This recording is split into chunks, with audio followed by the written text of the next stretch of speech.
میرے بھائی اور دوستو، جیسا کہ ہمارا موضوع اسی آیت مبارکہ کے سلسلہ میں جو تلاوت کی گئی چل رہا تھا، تو آج کا خطبہ جیسا کہ ہم نے عرض کیا تھا کہ نبی صلی اللہ علیہ وآلہ وسلم نے اسلام اور دین کے لیے جو محنت اور کوشش کی اور جس انداز سے صحابہ کرام رضوان اللہ علیہم اجمعین کی تربیت کی، اس کے نتائج، فوائد اور ثمرات یہ ہم آپ کے سامنے رکھیں گے۔ حسن اتفاق ہے کہ آج محرم الحرام کی 2 تاریخ ہے، یعنی نیا سال شروع ہو چکا ہے، اور محرم الحرام کا مہینہ جس کو اللہ تبارک و تعالیٰ کا مہینہ قرار دیا گیا، اور یکم محرم الحرام کو دوسرے خلیفہ راشد عمر بن خطاب رضی اللہ تعالیٰ عنہ کی شہادت کا بھی سانحہ پیش آیا، جس کی وجہ سے امت کے اندر بہت زیادہ اختلافات پیدا ہونے شروع ہو گئے، اور نبی صلی اللہ علیہ وآلہ وسلم کی پیشین گوئی کہ یہ دروازہ کھولا نہیں جائے گا بلکہ توڑا جائے گا، تو ان کی شہادت کے بعد فتنے جو ہیں وہ کثیر تعداد میں ظاہر ہونے شروع ہو گئے۔ تو ان کی سیرت کے حوالے سے بھی 2-4 باتیں کریں گے۔ بہر صورت عرض کرنے کا مقصد یہ ہے کہ نبی صلی اللہ علیہ وآلہ وسلم نے صحابہ کرام رضوان اللہ علیہم اجمعین کو اسلام کی جو تعلیم دی اور جس انداز سے ان کی تربیت کی، اس کے نتائج، فوائد اور ثمرات میں سے پہلی بات ابی بن کعب رضی اللہ تعالی عنہ سے سنن ابی داؤد، مستدرک حاکم، مسند احمد، صحیح ابن خزیمہ، صحیح ابن حبان میں روایت موجود ہے کہ وہ زکوٰۃ وصول کرنے کے لیے جب ایک صحابی کے پاس گئے تو اس نے اپنے تمام اونٹ ان کے سامنے پیش کیے۔ انہوں نے جب اس کی گنتی کی تو انہوں نے کہا کہ اس پر ایک بنت مخاض زکوٰۃ ہے۔ بنت مخاض 1 سال کی اونٹنی کو کہا جاتا ہے۔ یہ صحابی کہنے لگے کہ پہلی مرتبہ آپ مجھ سے زکوٰۃ وصول کرنے کے لیے آئے ہیں اور میرے اونٹ نصاب کو پہنچے ہیں، تو یہ 1 سال کی اونٹنی بنت مخاض، اس سے کیا فائدہ ہوگا؟ نہ تو یہ دودھ دیتی ہے اور نہ یہ اس قابل ہے کہ اس پہ سواری کی جا سکے، لہذا میں آپ کو اس کے بدلے میں ایک صحت مند، موٹی تازی، شاندار، جاندار اونٹنی پیش کرتا ہوں، آپ یہ زکوٰۃ کے طور پر وصول کر لیں۔ انہوں نے کہا کہ میں اس اونٹنی کو قبول نہیں کر سکتا، جو زکوٰۃ آپ کے ذمہ ہے میں وہی قبول کرنے کا پابند ہوں، اس سے زیادہ میں آپ سے وصول نہیں کر سکتا۔ انہوں نے کہا کہ میں اپنی خوشی سے آپ کو یہ اونٹنی پیش کر رہا ہوں، تو آپ وصول کر لیں۔ اس پر دونوں کی آپس میں بحث ہوتی ہے، تو یہ زکوٰۃ وصول کرنے والا عامل ان سے کہتا ہے کہ چلو بھائی، پھر ایسا کرتے ہیں کہ نبی صلی اللہ علیہ وآلہ وسلم یہاں سے کچھ دور نہیں ہے، یعنی قریب ہی ہیں آپ علیہ الصلوۃ والسلام، تو آپ صلی اللہ علیہ وسلم کے پاس چلتے ہیں اور آپ نبی صلی اللہ علیہ وسلم کے سامنے یہ معاملہ رکھیں، اگر آپ اس کو قبول کر لیں گے تو میں بھی اس کو قبول کر لوں۔ یہ دونوں حضرات نبی صلی اللہ علیہ وآلہ وسلم کے پاس آتے ہیں، اور یہ زکوٰۃ دینے والا صحابی کہتا ہے کہ اللہ کے رسول صلی اللہ علیہ وسلم، آپ کا عامل آ کر کے حساب لگا کر کے مجھے بتا رہا ہے کہ ایک بنت مخاض اونٹنی زکوٰۃ کے طور پر دینے کا میں پابند ہو چکا ہوں، تو لہذا میں اس کی جگہ پر یہ صحت مند، موٹی، تازی، شاندار اونٹنی زکوٰۃ کے طور پر اپنی خوشی سے پیش کر رہا ہوں، تو یہ اسے قبول نہیں کر رہا۔ آپ صلی اللہ علیہ وآلہ وسلم سے اس نے یہ بھی کہا کہ یہ بنت مخاض 1 سال کی اونٹنی، نہ یہ دودھ دیتی ہے، نہ یہ سواری کے قابل ہے، تو میں چاہتا ہوں کہ میں یہ والی اونٹنی زکوٰۃ کے طور پر ادا کروں، اور آپ کا یہ عامل اسے قبول نہیں کر رہا۔ وہ کہتا ہے کہ میں تو بنت مخاض ہی وصول کروں گا۔ آپ صلی اللہ علیہ وآلہ وسلم نے فرمایا کہ اگر تو اپنے دل کی خوشی سے یہ اونٹنی دینا چاہتا ہے تو ٹھیک ہے، ہم وصول کرتے ہیں، اور عامل کو ہدایت کی کہ تو اسے وصول کر۔ وہ اونٹنی ساتھ لے کر کے آئے تھے، اونٹنی اس کے سپرد کر دی، زکوٰۃ دے دی۔ نبی اکرم صلی اللہ علیہ وآلہ وسلم نے اس کے لیے خیر و برکت کی دعا کی۔ اب یہ راوی بیان کرتا ہے کہ پھر ایک مدت بعد معاویہ رضی اللہ تعالی عنہ کے دور خلافت میں زکوٰۃ وصول کرنے والوں میں شامل تھا، تو لہذا جب میں زکوٰۃ وصول کرنے کے لیے ان کے پاس پہنچا تو دیکھا کہ ان کے پاس 1500 اونٹ ہیں، جس پر 30 حقے زکوٰۃ بنی، اور اس کے ساتھ ایک فحل نر اونٹ، حقہ کہتے ہیں 3 سال کی اونٹنی جو جفتی کے قابل ہو چکی ہوتی ہے، تو 1500 اونٹ ہو گئے۔ پہلے ان کے پاس کتنے اونٹ تھے؟ جب ایک بنت مخاض زکوٰۃ بنی، یہ بنت مخاض 25 سے لے کر کے 35 تک اونٹ ہوں تو پھر زکوٰۃ ہوتی ہے، پھر بنت مخاض وصول کی جاتی ہے، اور جب اتنی بڑی تعداد ہو گئی تو اس کا اصول ضابطہ یہ ہے کہ ہر 50 اونٹ پر ایک حقہ ہے، تو چونکہ ان کے پاس 1500 اونٹ ہو گئے تو اب 30 حقے اور اس کے ساتھ ایک فحل نر اونٹ وصول کیا جائے گا۔ یہ نبی صلی اللہ علیہ وآلہ وسلم کی دعا کا نتیجہ۔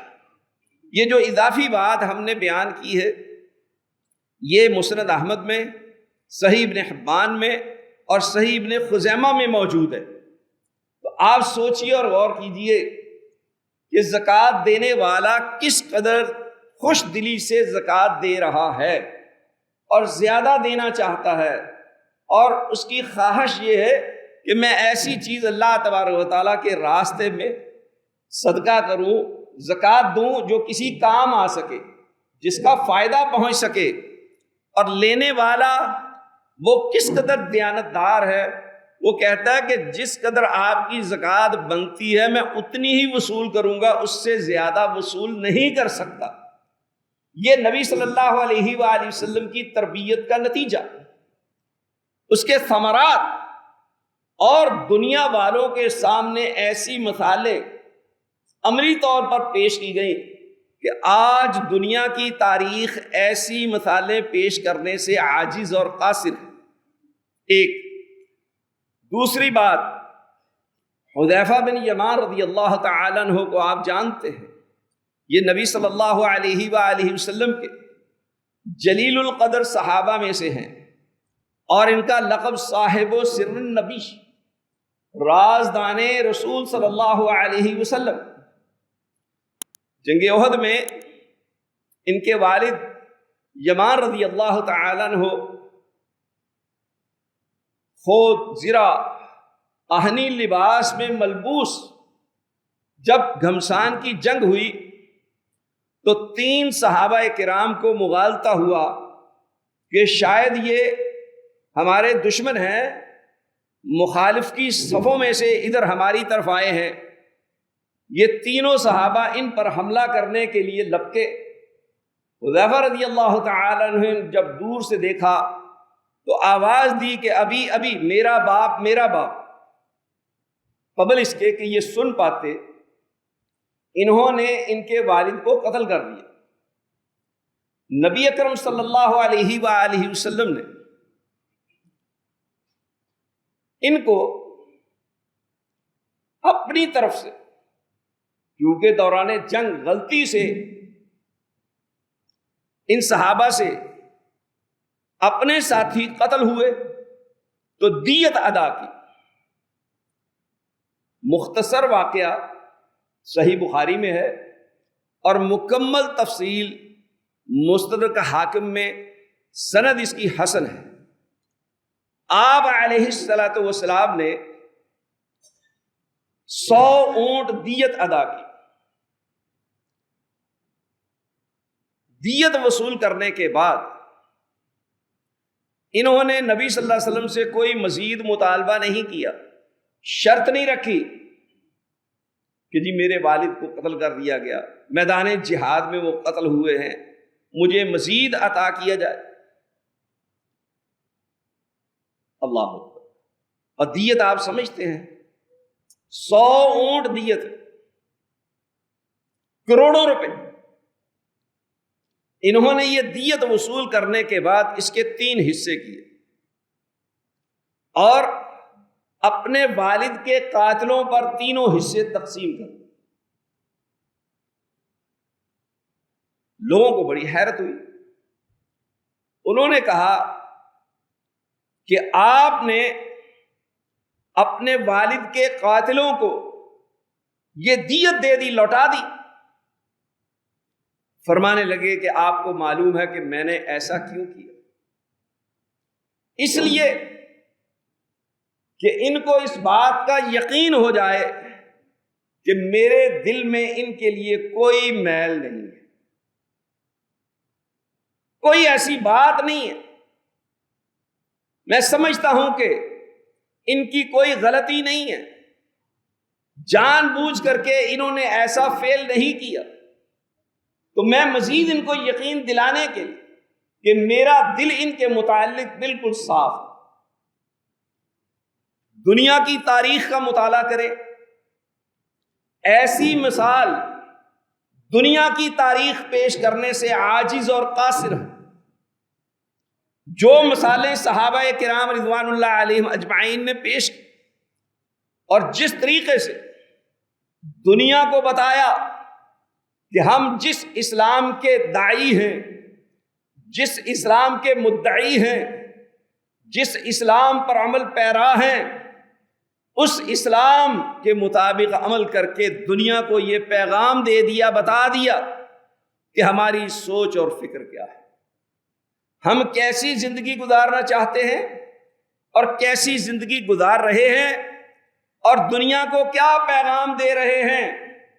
میرے بھائی اور دوستو، عرض کرنے کا مقصد یہ ہے کہ نبی صلی اللہ علیہ وآلہ وسلم نے جو تربیت کی، جو آپ علیہ الصلوۃ والسلام نے ان کو دین سکھایا، پہنچایا اور بتایا، اس کے مطابق عمل کر کے دنیا کو پیغام دے رہے ہیں کہ یہ دین اسلام کی تعلیمات ہے، تم نے بھی ایسے ہی عمل کرنا ہے، تم نے بھی اسی طریقے سے دین اسلام کے مطابق زندگی گزارنی ہے۔ اب ذرا ہم دوسرے خلیفہ راشد عمر بن خطاب رضی اللہ تعالی عنہ کی سیرت کے حوالے سے کہ وہ کس طریقے سے دین اسلام پر عمل پیرا تھے، انہوں نے کس طریقے سے دنیا کو یہ بات بتائی اور سمجھائی اور ان تک پہنچائی۔ صحیح بخاری میں روایت ہے کہ حر بن قیس، اسے امیر المومنین خلیفۃ المسلمین کا قرب حاصل تھا۔ جو لوگ ان کی مجلس مشاورت میں شامل تھے ان میں سے یہ بھی تھے۔ ان کو خزانچی بنا رکھا تھا۔ ان کے چچا عیینہ بن حصن ان کے پاس آتے ہیں اور آ کر کے کہتے ہیں کہ اے میرے بھتیجے، تجھے امیر المومنین کا قرب حاصل ہے، مجھے کچھ وقت درکار ہے، میں اپنے علاقے کے مسائل ان کے سامنے رکھنا چاہتا۔ انہوں نے ٹائم لے دیا۔ جب ملاقات کی تو عربی دیہاتی آدمی، ان کا اپنا ہی ایک سٹائل ہوتا ہے، انداز گفتگو ہوتا ہے۔ صحابہ کہتے ہیں کہ ہم اس بات کے انتظار میں ہوتے تھے کہ کوئی دیہاتی آدمی عربی وہ آئے اور آ کر کے نبی صلی اللہ علیہ وآلہ وسلم سے سوالات کرے، ہم دین سیکھیں۔ چونکہ وہ فری سٹائل گفتگو کرتے ہیں اور جو ہم ادب آداب ملحوظ رکھتے تھے وہ اس سے بے نیاز ہوتے۔ تو عیینہ بن حصن انہی لوگوں میں سے تھے۔ جب ملاقات کی تو امیر المومنین سے کہنے لگے کہ آپ کو ہمارے مسائل کا علم ہی نہیں ہے، آپ ہمارا خیال ہی نہیں کرتے، ہماری ضروریات پوری نہیں کرتے۔ جبکہ امیر المومنین خلیفۃ المسلمین ان کے قبیلہ، ان کی قوم، ان کی برادری اور ان کے علاقے کے مسائل سے بخوبی باخبر تھے اور اپنی ذمہ داری کو احسن طریقے سے نبھا رہے تھے۔ جب انہوں نے اس کی یہ گفتگو سنی تو ان کو غصہ آیا اور انہوں نے کوڑا پکڑ لیا۔ قریب تھا کہ اس کو مارتے۔ حر بن قیس کہتے میں نے جب یہ دیکھا تو میں نے قرآن مجید کی آیت تلاوت کی، خذ العفو وامر بالعرف واعرض عن الجاہلین۔ اللہ تبارک و تعالیٰ فرماتا ہے معافی کو لازم رکھے، نیکی کا حکم دیں اور جاہلوں سے اعراض کریں۔ اور کہتے ہیں کہ امیر المومنین یہ جاہل ہے، اس سے اعراض کریں۔ کہتے جب میں نے قرآن مجید کی یہ آیت تلاوت کی، اللہ اکبر، کہتے ہیں واللہ ما جاوزها حین تلاها وکان عمر وقافا عند کتاب اللہ۔ اللہ کی قسم جب میں نے اس آیت مبارکہ کی تلاوت کی تو انہوں نے اس سے تجاوز نہیں کیا، اس کے خلاف عمل نہیں کیا، بلکہ اپنا ارادہ ترک کر دیا۔ اور کہتے ہیں کہ امیر المومنین عمر بن خطاب رضی اللہ تعالی عنہ اللہ کی کتاب کے سامنے رکنے والے تھے، اس پر عمل کرنے والے تھے، اس سے آگے بڑھنے والے نہیں تھے۔ کیوں نہ ہو؟ اس لیے کہ یہ وہ ہستی ہے کہ جس نے جب بھی اللہ کے رسول صلی اللہ علیہ وآلہ وسلم کو کوئی مشورہ دیا، اللہ تبارک و تعالیٰ نے ان کی رائے اور مشورہ کے مطابق قرآن نازل کر دیا۔ جس خواہش کا اظہار کیا اللہ تبارک و تعالیٰ نے ان کی خواہش کو پورا کر دیا، اور جس معاملہ میں ان کو غیرت آئی اللہ تبارک و تعالیٰ نے بھی اس پر غیرت کھائی اور ان کی خواہش اور تمنا کے مطابق قرآن نازل کر دیا۔ یہ کوئی 2 4 5 مقامات نہیں ہیں۔ علامہ سیوطی نے الاتقان فی علوم القرآن میں 24 کے قریب یہ مقامات ذکر کیے ہیں کہ اللہ تبارک و تعالیٰ نے یہ مقامات ان کی خواہش اور رائے کے مطابق نازل کیے، ان آیات کا باقاعدہ طور پر تذکرہ کیا ہے۔ اور یہ بات تو آپ کو اچھی طرح سے معلوم ہے کہ بدری قیدیوں کے متعلق جب آپ صلی اللہ علیہ وسلم نے مشورہ کیا تو ابو بکر صدیق رضی اللہ تعالی عنہ آپ جانتے ہیں کہ وہ نرم دل تھے۔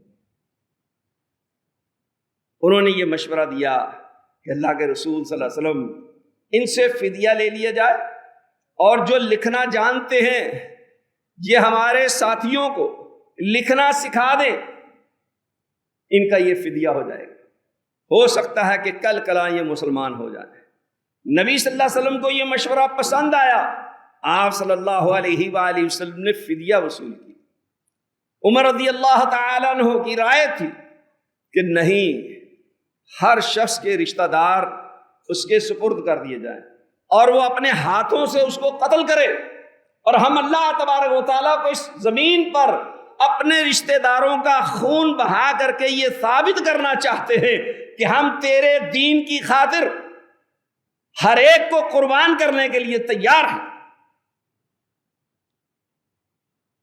اللہ تبارک و تعالیٰ نے قرآن نازل کیا اور نبی صلی اللہ علیہ وآلہ وسلم کو کہا کہ اگر اللہ نے یہ بات لکھ نہ دی ہوتی کہ آپ کے لیے فدیہ لینا حلال ہے تو ہم آپ کی گرفت کرتے، آپ کو سزا دیتے۔ اور یہ بات آپ کو معلوم ہونی چاہیے کہ نبی صلی اللہ علیہ وآلہ وسلم سے پہلے فدیہ لینا حرام، مال غنیمت اپنے استعمال میں نہیں لا سکتے تھے، قربانی کا گوشت یا جو کچھ اللہ کے راستے میں قربان کیا جاتا تھا اسے استعمال میں نہیں لا سکتے تھے۔ اس کا قانون، اصول اور ضابطہ یہ تھا، کھلے میدان میں مال غنیمت کو یا اسی طریقے سے جو کچھ قربان کیا گیا ہے وہ رکھ دیا جاتا، اگر اللہ کو قبول ہوتا تو آسمان سے آگ آتی، اسے بھسم کر دیتی، کھا جاتی، معلوم ہوتا کہ یہ چیز اللہ کے ہاں قبول ہو چکی ہے، اور جو ویسے ہی پڑی رہتی معلوم ہوتا کہ اللہ کے ہاں یہ قبول نہیں ہوئی۔ یہ بات دلچسپی سے خالی نہیں ہوگی، صحیح بخاری میں واقعہ موجود ہے، یوشع بن نون علیہ السلام نے جب جہاد کیا اور جن کی دعا پر اللہ تبارک و تعالی نے سورج کو روک دیا، کہا کہ تو بھی اللہ تبارک و تعالیٰ کے حکم کا پابند ہے، انکا مامور، انکا مامورۃ، تو بھی اللہ کے حکم کا پابند ہے اور ہم بھی اللہ کے حکم کے پابند ہیں، لہذا یہیں رک جا۔ اور اللہ سے دعا کی کہ اللہ جب تک اس جنگ کا فیصلہ نہیں ہو جاتا اس وقت تک سورج کو روک دے۔ اللہ تبارک و تعالیٰ نے سورج کو روک دیا، فتح ہوئی، مال غنیمت حاصل ہوا، وہ باہر رکھ دیا گیا، دیکھا تو وہ صبح ویسے ہی پڑا ہوا ہے، کہا کہ اس میں خیانت ہوئی ہے، معلوم کیا لوگوں سے، کوئی ماننے کے لیے تیار نہیں، آخر کہا کہ ہر قبیلہ کا سردار میرے ہاتھ پر بیعت کرے، سب نے بیعت کرنا شروع کر دی۔ جس قبیلے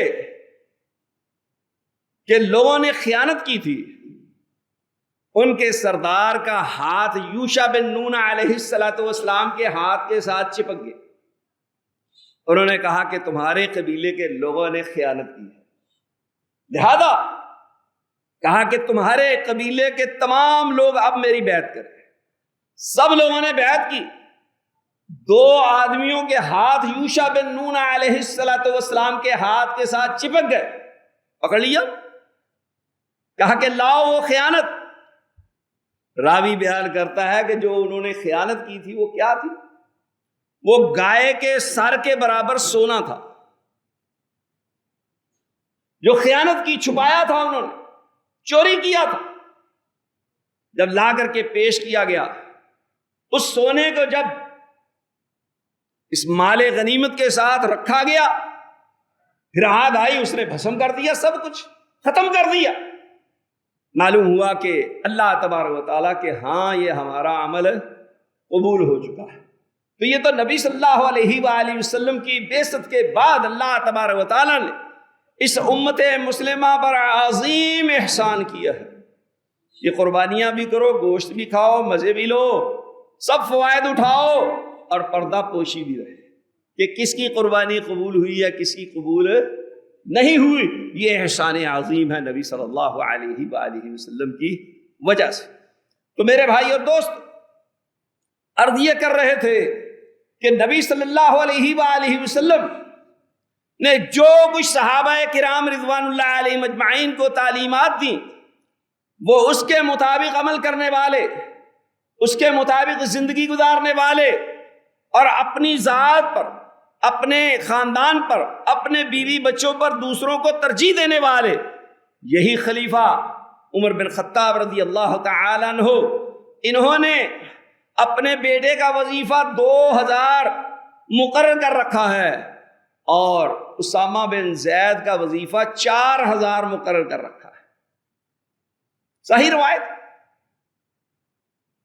بیٹے نے شکایت کی کہ میں اس سے قدیم الاسلام، میں نے ہجرت کی ہے، میں نے نبی صلی اللہ علیہ وآلہ وسلم کے ساتھ غزوات میں، جہاد میں شرکت کی ہے، مجھے 2000 وظیفہ دیتے ہیں، اسامہ کو 4000 دیتے ہیں۔ فرمانے لگے تجھے معلوم ہے کہ نبی اکرم صلی اللہ علیہ وآلہ وسلم تیرے باپ سے زیادہ اسامہ کے باپ کے ساتھ محبت کرتے تھے، تجھے معلوم ہے کہ تیری نسبت نبی صلی اللہ علیہ وآلہ وسلم اسامہ سے زیادہ محبت کرتے تھے، لہذا جس کے ساتھ اللہ کے رسول محبت کرتے ہیں میں اس کے ساتھ محبت کیوں نہ کروں، جس کو اللہ کے رسول صلی اللہ علیہ وآلہ وسلم اپنا محبوب جانتے ہیں میں بھی اسے تجھ پر ترجیح کیوں نہ دوں۔ آؤ پیش کرو۔ کبھی کسی نے کوئی ایسی مثال پیش کی ہو دنیا میں، کوئی ایسے معاملات ہوئے ہوں، اپنے اہل خانہ کو، اپنے بیوی بچوں کو پسے پش ڈال دیا ہو؟ صحیح بخاری میں ہی روایت موجود ہے کہ جب ان کے دور خلافت میں مال غنیمت آیا، اس میں بہت ساری قیمتی چیزیں آئیں، ایک چادر انتہائی قیمتی وہ آخر میں بچ گئی۔ حاضرین مجلس نے مشورہ دیا کہ اپنی بیوی ام کلثوم بنت علی کو یہ دے دیں، ان کی بات پہ توجہ نہیں دی، فرمانے لگے کہ یہ میں ام سلیت رضی اللہ تعالی عنہا کو دوں گا۔ سب کو بڑی حیرت ہوئی کہ ان کو یہ چادر کیوں دے رہے ہیں؟ فرمانے لگے کہ تمہیں معلوم ہونا چاہیے کہ جب ہم میدان احد میں جہاد کر رہے تھے ہمیں اور ہمارے زخمیوں کو یہ مشکیں بھر بھر کے لا کر کے پانی پلاتی تھی اور ہمارے زخمیوں کی مرہم پٹی کرتی تھی، اس لیے میری بیوی کی نسبت، میرے اہل خانہ کی نسبت یہ اس بات کی زیادہ حقدار ہیں کہ ان کو یہ چادر دی جائے۔ وَيُؤْثِرُونَ عَلَىٰ أَنفُسِهِمْ وَلَوْ كَانَ بِهِمْ خَصَاصَةٌ وَمَن يُوقَ شُحَّ نَفْسِهِ فَأُولَٰئِكَ هُمُ الْمُفْلِحُونَ۔ باوجود ضرورت مند ہونے کے، حاجت مند ہونے کے، دوسروں کو اپنی جانوں پہ ترجیح دیتے ہیں، اور جو شخص بھی اپنی دل کی لالچ اور بخیلی سے بچا لیا گیا تو فرمایا یہی لوگ فلاح پانے والے ہیں، کامیاب ہونے والے ہیں۔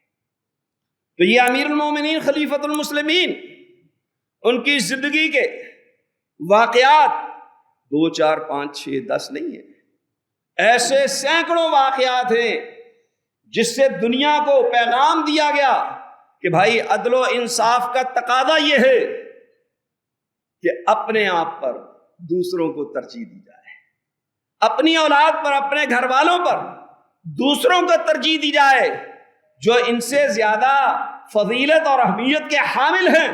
لہذا امیر المومنین یہ عمل کرتے رہے اور دنیا والوں کو یہ پیغام دیتے رہے۔ میرے بھائی اور دوستو، عرض کرنے کا مقصد یہ ہے کہ صحابہ کرام رضوان اللہ علیہم اجمعین، ان کی یہ تربیت کا نتیجہ کہ جہاں کہیں بھی ان کی اپنی ذات کا مسئلہ آیا انہوں نے اپنے اوپر دوسروں کو ترجیح دی۔ یہ واقعہ آپ نے بیشتر دفعہ سن رکھا ہے کہ رسول اللہ صلی اللہ علیہ وآلہ وسلم نے جب ابو طلحہ انصاری رضی اللہ تعالی عنہ کو کہا کہ یہ میرا مہمان ہے، اس کو کھانا کھلاؤ، اور مہمان بھی کیسا، وہ آ کر کے کہتا ہے اللہ کے رسول صلی اللہ علیہ وسلم کئی دنوں سے سفر میں تھا، بڑی مشقت اٹھائی ہے، تکلیف اٹھائی ہے، اور ان دنوں میں کوئی اچھا کھانا نہیں کھایا، آپ مجھے اچھا کھانا کھلائیں۔ وہ مطالبہ کرتا ہے، نبی اکرم صلی اللہ علیہ وآلہ وسلم اپنے گھروں سے معلوم کرتے ہیں، ازواج مطہرات سے معلوم کرواتے ہیں گھر میں کھانے کے لیے کوئی چیز ہے؟ تمام گھروں سے ایک ہی جواب آ رہا ہے، اللہ کے رسول صلی اللہ علیہ وسلم گھر میں پانی کے علاوہ کوئی چیز موجود نہیں، کوئی کھجورے نہیں ہیں، کوئی اور چیزیں موجود نہیں کھانے۔ آج اگر کسی گھر میں کھانے کے لیے کچھ موجود نہ ہو، فریج بھی خالی ہو، تو پھر بھی وہ لوگ بھوکے نہیں ہیں، پیسے جیب میں ہیں، آن لائن آرڈر بک ہوتا ہے اور گھر میں پہنچا دیا جاتا ہے۔ اور حالات و واقعات تو یہاں تک پہنچ چکے، ایک ساتھی بتا رہے تھے کہ جی پیزے والا آیا، اس نے آ کر کے گھنٹی دی کہ جی آپ کا یہ آرڈر ہے، تو میں نے کہا جی ہم نے آرڈر ہی نہیں دیا۔ اس نے کہا جی آپ کے اس نمبر سے آرڈر آیا ہے۔ تاکہ میں حیران ہوا، میں نے گھر والی سے پوچھا، اس نے کہا ہم نے آرڈر نہیں دیا۔ میں نے اسے جا کر کے کہا کہ بھائی جی ہم نے آرڈر نہیں دیا۔ انہوں نے کہا یہ نمبر آپ کا ہے؟ کہتے میں نے کہا جی ہاں یہ نمبر آپ کا۔ اس نے کہا اس نمبر سے آرڈر لکھوایا گیا؟ کہتے جب دوبارہ آ کر کے میں نے گھر والوں سے پوچھا تو چھوٹی بیٹی ہے 7 سال کی، وہ کہتی ہے یہ آرڈر میں نے لکھوایا ہے۔ ماں باپ کو علم ہی نہیں ہے، اور والد کے نمبر سے وہ آرڈر لکھوایا گیا اور وہ آرڈر گھر پہنچ گیا۔ آج تو یہ حالات ہیں کہ گھر میں کھانے کے لیے کچھ نہیں ہے تو بازار میں تو سب کچھ دستیاب ہے، اور منگوا کر کے رات بچے جاگتے ہیں، دن کو سوتے ہیں، اور آرڈر پر سب کچھ منگوا کر کے کھا لیا جاتا ہے۔ یہاں معاملہ بالکل برعکس ہے، کوئی ایسے حالات و واقعات نہیں ہیں۔ رسول اللہ صلی اللہ علیہ وآلہ وسلم نے اس کے بعد فرمایا کہ ابو طلحہ یہ میرا مہمان ہے، اسے لے جاؤ کھانا کھلاؤ۔ ابو طلحہ گھر لے جاتے ہیں اور بیوی سے جا کر کے پوچھتے ہیں کہ کھانے کے لیے کچھ ہے؟ اللہ،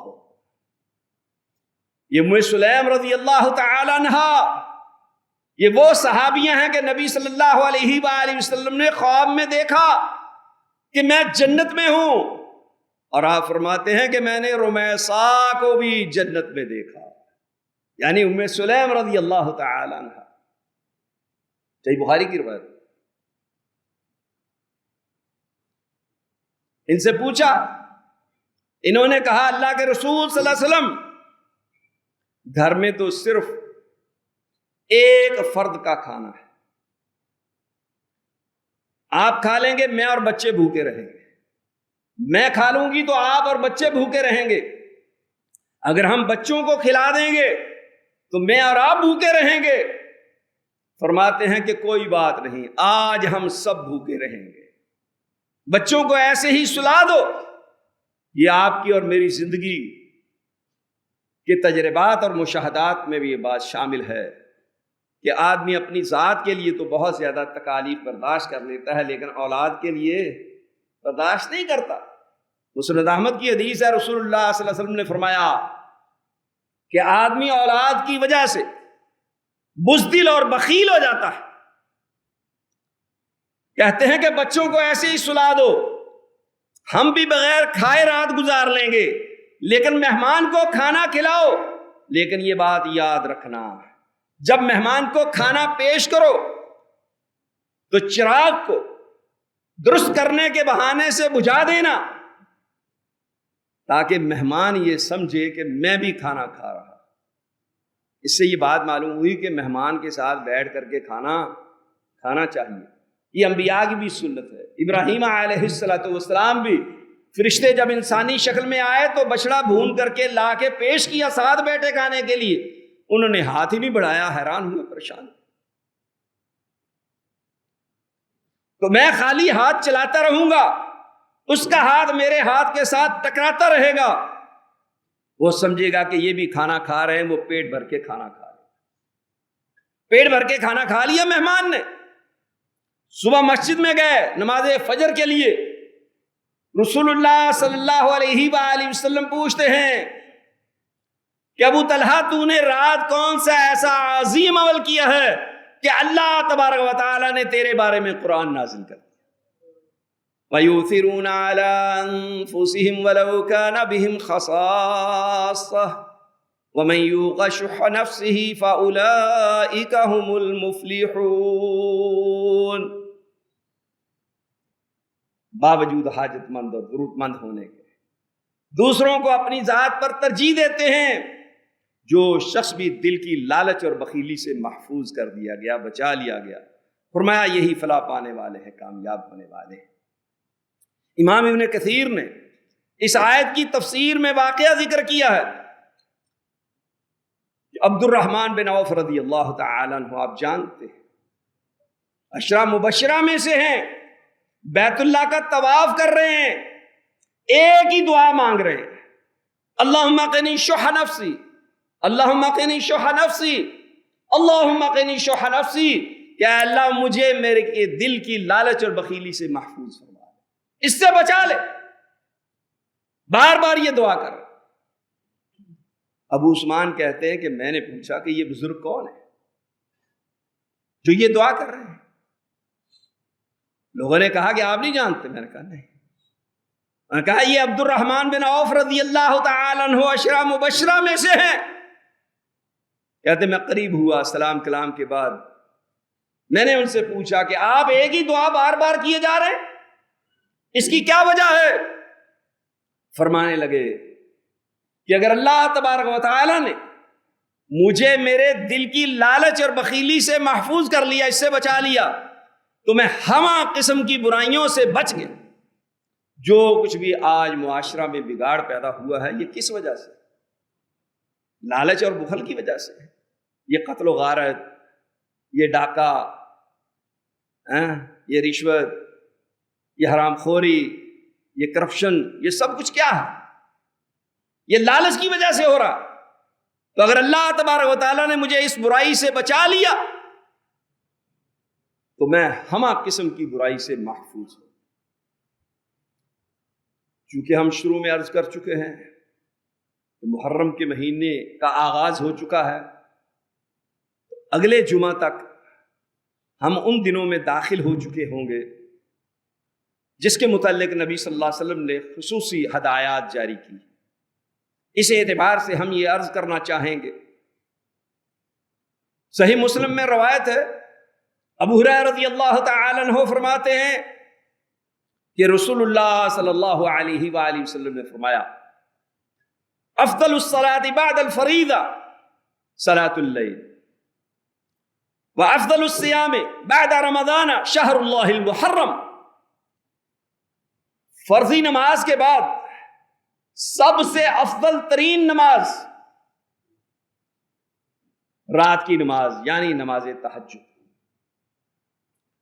اور رمضان کے روزوں کے بعد سب سے افضل ترین روزے اللہ تبارک و تعالیٰ کے مہینے محرم الحرام کے روزے۔